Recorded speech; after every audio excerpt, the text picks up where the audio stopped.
Hi hello everyone, I hope you all are doing well. आज हम करेंगे section 95 and 96 of CrPC. दोनों ही बहुत ही इंपॉर्टेंट सेक्शन है।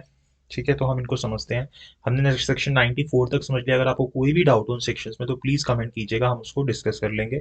और अगर आप जुडिशरी की कोचिंग करना चाहते हैं तो आपको जो स्क्रीन पे नंबर दिख रहा है आप उसमें मुझे व्हाट्सएप कर सकते हैं, हम वहाँ पे डिस्कस कर लेंगे और आप अपनी कोचिंग कर सकते हैं। ठीक है, अब हम आते हैं सेक्शन 95 के ऊपर। देखो सेक्शन 95 क्या बोलता है।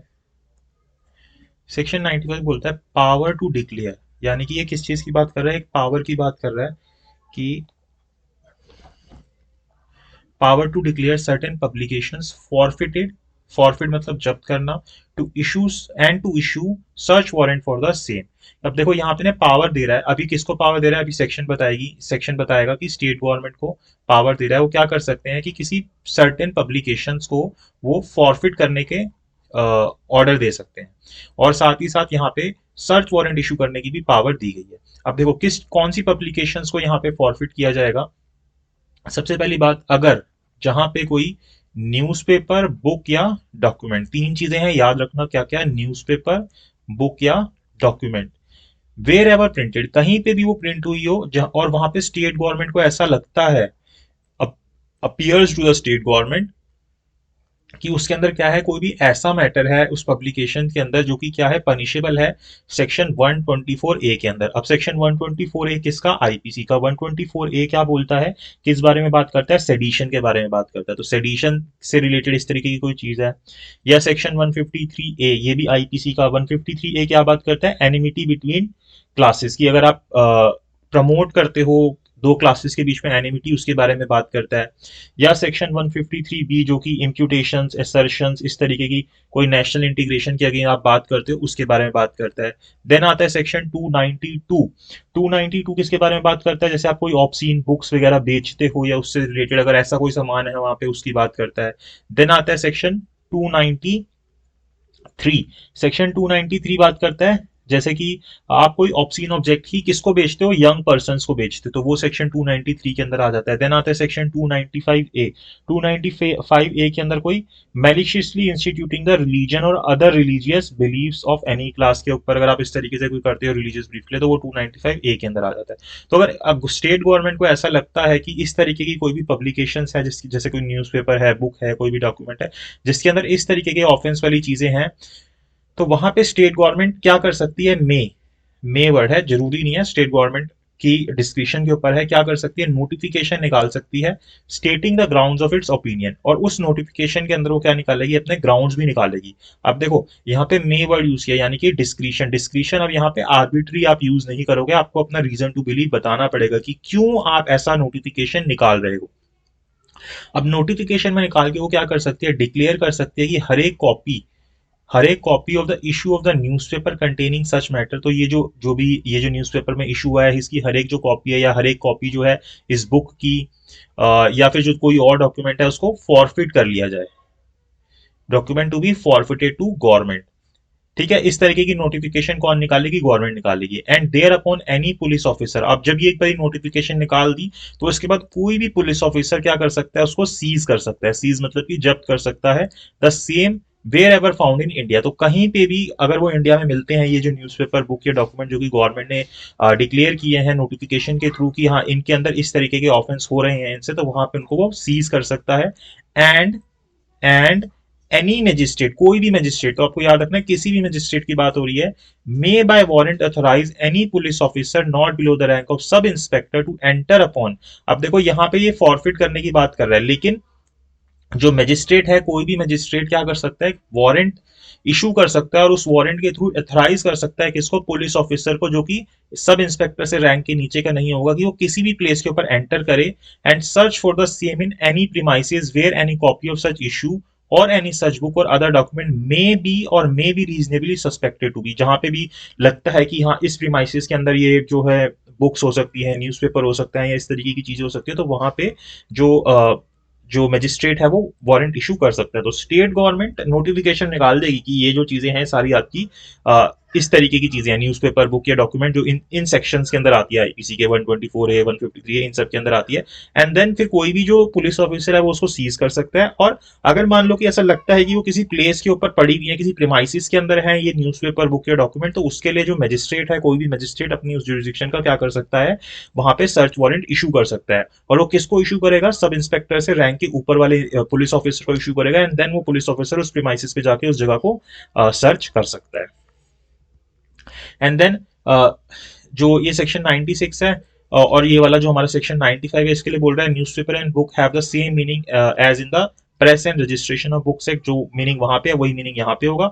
और डॉक्यूमेंट के अंदर ये सारी चीजें इंक्लूड हो जाएंगी, पेंटिंग, ड्राइंग, फोटोग्राफ या अदर विजिबल रिप्रेजेंटेशन, सब कुछ इंक्लूड हो जाएगी। जैसे डॉक्यूमेंट की जो डेफिनेशन हम देखते हैं डॉक्यूमेंट के अंदर, वैसे तो अगर आप डेफिनेशन देखोगे ये आता नहीं कि कोई भी रिप्रेजेंटेशन हो रही है जिसको आप चाहे मार्क से कर रहे हो, किसी भी सिंबल के थ्रू कर रहे हो, किसी मैटर को रिकॉर्ड करने के लिए, तो वो सारी चीजें डॉक्यूमेंट के अंदर इंक्लूड हो जाती है। तो इसलिए यहाँ पे आप अगर कोई फोटो खींच रहे हो वो भी इसके अंदर आ जाएगी, कोई पेंटिंग है, ड्राइंग है, कोई भी विजिबल रिप्रेजेंटेशन है, जैसे मान लो किसी पत्थर के ऊपर ही आपने कोई पिक्चर बना दी है, कुछ भी ऐसे ड्रॉ कर दिया, वो भी सब जो है डॉक्यूमेंट के अंदर इंक्लूड हो जाता है। ठीक है। एंड सब सेक्शन 3 बोलता है नो ऑर्डर पास और action taken under this section shall be called in question in any court otherwise than in according with the provisions of section 96। तो ये जो ऑर्डर पास हो, आप इसको किसी भी कोर्ट के अंदर क्वेश्चन के अंदर नहीं लेके आओगे। कैसे क्वेश्चन में लेके आओगे, सेक्शन 96 जैसे बोलता है वैसे लेके आओगे। ठीक है। अब सेक्शन 96 हम देखते हैं कि सेक्शन 96 क्या बोलता है।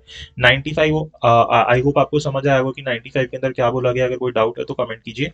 96 देखिए क्या बोलता है, application to high court to set aside declaration of forfeiture. अब देखो सीधा कहां पे आप एप्लीकेशन लगाओगे, हाई कोर्ट में लगाओगे। इसके अलावा आप किसी और कोर्ट के अंदर एप्लीकेशन नहीं लगाओगे, सेशन कोर्ट में या किसी भी नीचे के कोर्ट में नहीं लगाओगे।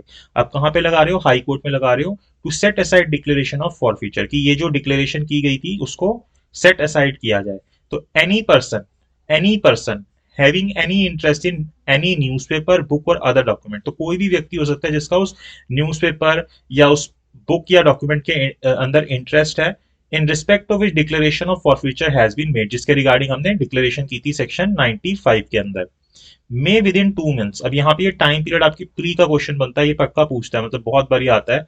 जब आप प्रैक्टिस भी करोगे मॉक टेस्ट के अंदर, वहां पे भी क्वेश्चन आएगा कि within 2 months from the date of publication, की जिस दिन भी वो पब्लिकेशन हुई थी, जो नोटिफिकेशन निकाली थी स्टेट गवर्नमेंट के, उसके विद इन 2 मंथ्स कोई भी पर्सन जिसका उस न्यूज़पेपर, बुक या अदर डॉक्यूमेंट के अंदर इंटरेस्ट है, वो क्या कर सकता है, हाई कोर्ट के अंदर अप्लाई कर सकता है। और वहां पे एप्लीकेशन लगाएगा और वो क्या बोलेगा कि ये जो डिक्लेरेशन की थी स्टेट गवर्नमेंट ने, इसको सेट असाइड कर दिया जाए on the ground that the issue of newspaper और बुक और other document in respect of which the declaration was made did not contain any such matter. ये बोलते हुए ये प्रूफ करेगा वो कि जो ये आप बोल रहे थे कि 124A 153A ये सब जो मैटर है वो उसके अंदर नहीं है। वो ये बोलेगा और बोलेगा कि ये डिक्लेरेशन को खत्म किया जाए जो हमने सेक्शन 95 सेक्शन 1 के अंदर की थी।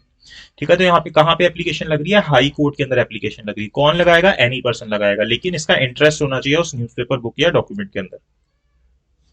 अब हर एक ये जो एप्लीकेशन है, shall, where High Court consists of 3 or more judges, be heard and determined by special bench of High Court composed of 3 judges, and where the High Court consists of less than 3 judges, such special bench shall be composed of all the judges of that High Court। अब ये यहाँ पे ये जो application है इसको कौन सुनेगा, 3 से ज्यादा जजेस सुनेंगे, 3 और more जजेस सुनेंगे हाई कोर्ट के। और अगर मान लो कि उस हाई कोर्ट में 3 जजेस नहीं है तो जितने भी जजेस हैं वो सारे उसको सुनेंगे जब इस तरीके की एप्लीकेशन लगेगी।